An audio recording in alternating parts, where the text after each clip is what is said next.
for me, what I've learned, I've been in therapy. That's also been a huge part of things. I've been, reading some things that have helped me to understand how stress and anxiety affects the body, and I'm learning, like, what is actually, I don't want to say wrong, but what is going on inside of me that I've been ignoring my whole life or trying to pray away, because I've been told, like, it's either a spiritual problem, you have demons are trying to attack you, or, you have for me, it was a chemical imbalance in your brain, which I've since learned is not even actually, it's a theory. Yeah. It's not actually even a real, a real good, solid scientific thing, which I should also say, I am into some pretty weird shit at this point. So I don't, not everything has to be super solid for me. I'm like, if things work, they work. Yeah. I've been doing some like energy healing. I don't know if you are familiar with any of that stuff. And it's like, this stuff works.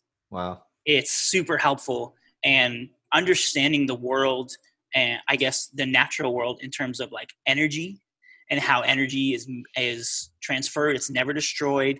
It's always moving. And I mean, we are literally just made up of energy, molecules moving. And I'm not a scientist, but just reading some things and learning some things, understanding how trauma is stored in the body. That's been a huge thing for me, and learning how to release that, and recognizing, like, oh, all these things that I've struggled with my whole life are because of traumatic things that happened in my childhood, where my little brain wasn't able to process it. So it gets tucked away as a safety measure to protect you. And I'm like, nobody told me this. Nobody knew this, And so these things are becoming more prominent in our society. These understandings, and there's like, so we're learning how to understand what a human is, and how we operate, and how things actually happen in our body. And for me, it was always this push away, it's like, don't look at that, don't talk about that, don't think about that, it's darkness, the devil, whatever.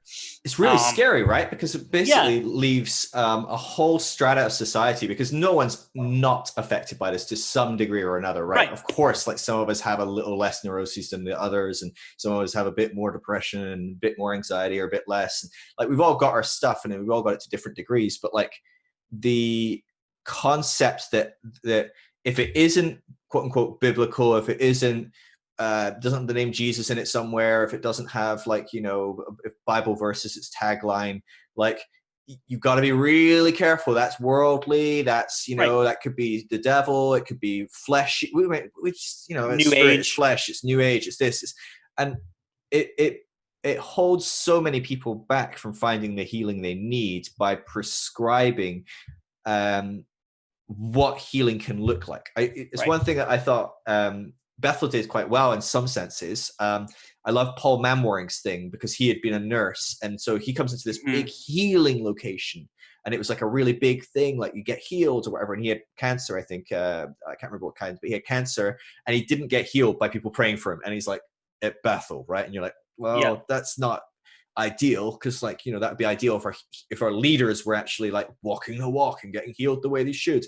But his whole thing was like, no, like, another way God heals is that over tens of thousands of years, he goes on a journey with humans and helps us grow in our intellect and our understanding of the human body, and our skills and our abilities and our fine motor control. And bit by bit, we get to the point where we can surgically cut the body and remove sickness, and we can let the body heal and assist it in its healing. And that is an amazing miracle. And I love that in that area, Bethel really grabbed that kind of thing, and a lot of churches are starting to move in a bit more of a way where they accept the medical community. Because I know, growing up, I remember my family were connected to these people that went off and went and joined this church movement, where, like, I think their kid died because this church movement required you to like throw your medicines away, not go to doctors, because if you believe in healing, that's just a lack of faith. You know, you wear glasses, you should take them off and just live without them because God will heal you. And by using glasses, it's a lack of faith. And like people probably get hit by buses and stuff. You know what I mean? It's like at a certain point, it's like, well, we gotta understand that some of this stuff, like what is God in, what is God not in? For me, I'm starting to realize, well, God's in it all. And actually all of this can be a path of the Spirit leading us into truth, how the Spirit heals. You know, like you're talking about, you know, we're all energy and we're all like constantly in ebb and flow. Well, like we know that the more we like dig into like the quantum, never mind like the actual like basic physical structure of our body based on physics of like atoms and electrons whizzing around everywhere. But you start digging into the quantum level and it's like, holy crap, what is even going on in our bodies? Like what is all this stuff? There's so much we don't know. Amazing. I mean, I was reading just going back to the quantum mechanics thing. I was reading the other day, like at such a subatomic level, there's these particles that, I mean, ultimately are like building blocks of everything that only exist for 10,000th of a nanosecond. Yeah. The rest of the time they just disappear and then they come back. And you're like, where the hell did that go?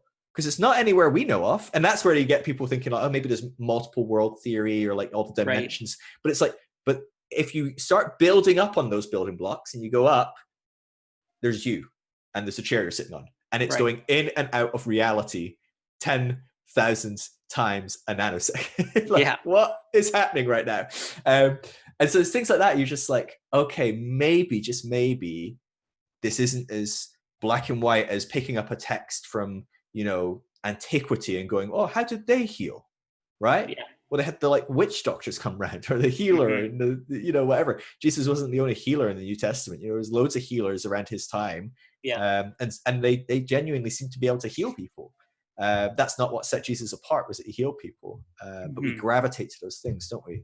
But I think you're right in the sense of like we're missing out by not exploring beyond the kind of the little paradigm. For me, it's like it's like you grow up a certain way, and when you're a child, I don't want to use the term, I don't know a better term for it, but I'll use the term indoctrination because I don't know a better term. But when you're a child, your brain is a sponge, and you're taught, if whatever you're taught, you accept as reality, right? And so I was in a place of like my home was very unstable. My dad was unfortunately a very angry person. Looking at it now, I can see, he had all this emotional trauma in his life that he wasn't able to process. And so it would come out in times of like rage or whatever. And I recognize that now because I feel that in my own life. I can feel the times where I'm like, I feel stressed. I feel burnt out. I'm trying to run a business. And then my kids are like, and I can feel that building up inside of me, and that energy, that emotion needs to be released in a healthy way. And so I learned that from a very young age, like I was not in a safe place. And so my what is it called? The flight or flight system, like my nervous system, it was constantly in a state of stress. And it was like, I have to protect myself. You know, it's like obviously your body's not thinking conscious thoughts, but it's like your body does things to protect yourself. And so when you're that little and these are the things that happens, that's the way your body's wired. Because when you're that small, your body is setting itself up for your entire life. And so all your neural pathways, everything about your body, how it's growing is kind of setting things not in stone, but it's like it's creating things like this is the way you're going to be. And we learn from our parents what life is supposed to be like, and our parents model things. And so kids who grow up in abusive homes, they think it's normal. They don't know any different. They think this is reality, you know. And so it's like that's a big challenge. But for me, it's like I was in this unsafe place, and I threw myself into the charismatic world as a way of protecting myself and keeping myself safe. I would say coping with life. And we all have coping mechanisms, and coping is fine and normal. Some are really unhealthy. But I would say like doing that saved my life. I probably would have Yeah. killed myself. There were times even Wow. within that context where I felt like killing myself. Um, but looking back now with this new lens that I have, I see like these times where I would like have these emotional outbursts, and I'm like, what is wrong with me? And for me, it's like, okay, a demon is attacking me. This is what I thought. And I had pastors, leaders Mm. tell me that. I'd be like, I has had this emotional outburst. I don't know what's going on. They're like, it's a demon. It's like, you got to pray. And I'm like, okay, I'll do that. I don't know what else to do. Mm-hmm. And this is when I'm an adult, even at times too, not even as when I'm a child. Yeah.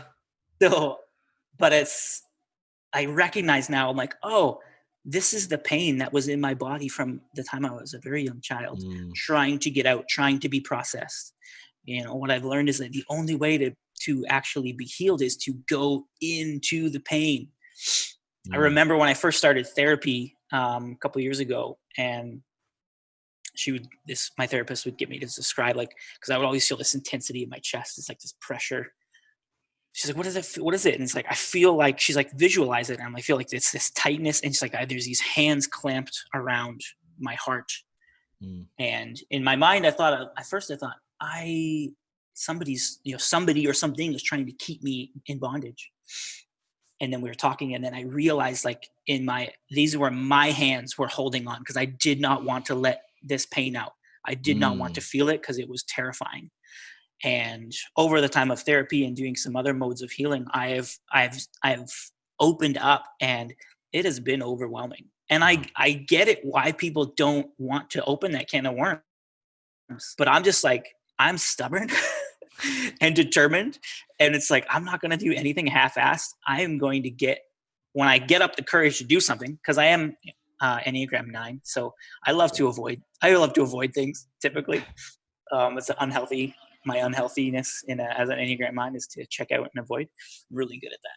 But when I really determine to do something, I'm like, I'm going to do it all the way.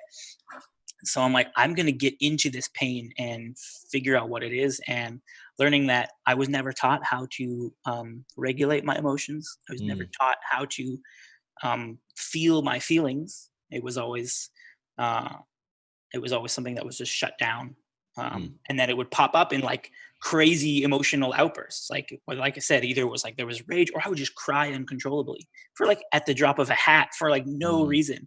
I'm like, why? What is, and for me, it's like, what is wrong with me? And it was like all this shame of like, why are you so sad? And in the church, and in the happy church, it was like, why can't you be happy? Like, what's wrong with you? I had people, unfortunately, at Bethel, fellow students and others, be like, it's like, just choose to be happy. The joy of the Lord is your strength. And it's like, yes, for me, it's like, I get all that stuff. Like, I read and memorized the Bible so much, like when I was a kid. Like, I have so much Bible knowledge in my brain still. It's like, I get it. I get everything on an intellectual level. Like, it makes perfect sense. And so for me, it was always this separation of like, why do I believe all these things, but my experience is this. Yeah.